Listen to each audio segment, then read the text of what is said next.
கழிப்பிடங்களோட பரிமாற்றத்தில் ஆரம்பிக்கிற ரெண்டு மனசோட திருமண ஒப்பந்தம் 3வது நிலையில் கொஞ்சம் தடுமாறும். செய்முறை பேச்சில் சமரசம் ஏற்படாமல் இந்த 3வது நிலையில் பல கல்யாணங்கள் காணாமல் போயிடும். சில நேரங்களில் தடமாறி போயிடும்.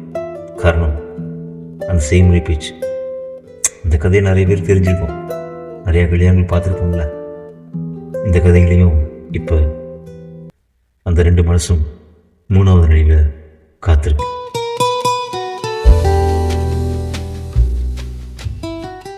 பேச்சு நீண்டுக்கிட்டே போச்சு.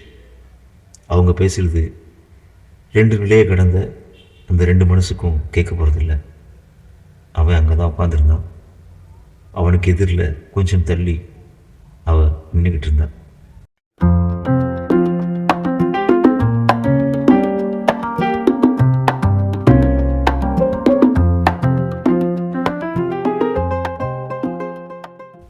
சத்தம் சந்தடி இல்லாமல் 2 மனசோட விழிகள் பேச ஆரம்பிக்க அந்த விழிகளின் மொழிகளை நான் உங்களுக்கு சொல்லணும்ல.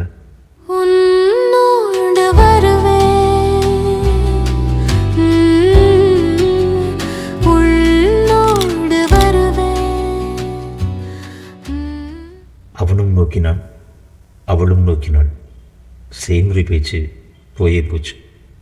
ஒரே மூச்சில் முடிவு பண்ணான். அவள் அவனை பார்த்து புன்னகை செய்தாள். அவன் தன்னோட கண்களால் அந்த புன்னகையை படம் பிடிச்சான். இதயத்துக்கிடம் மாற்றினான்.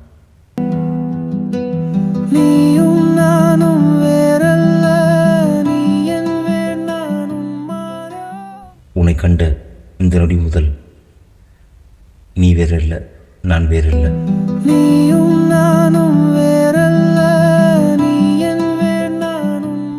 இது இரு வீட்டார் அழைப்பு.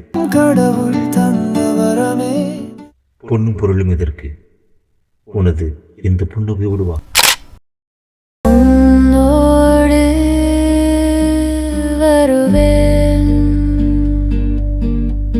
உள்ளத்து அன்பைத்து தருவே. அன்னைக்கு இவன் பார்த்த அந்த புன்னகையோட அழகான கதையில் மூழ்கி எழுந்து இன்னைக்கு அவன் கேட்கிற அந்த சிரிப்பலையில் மூழ்கி விடாமல் ஒரு தக்கை போல மிதக்கிறது அவன் மனம்.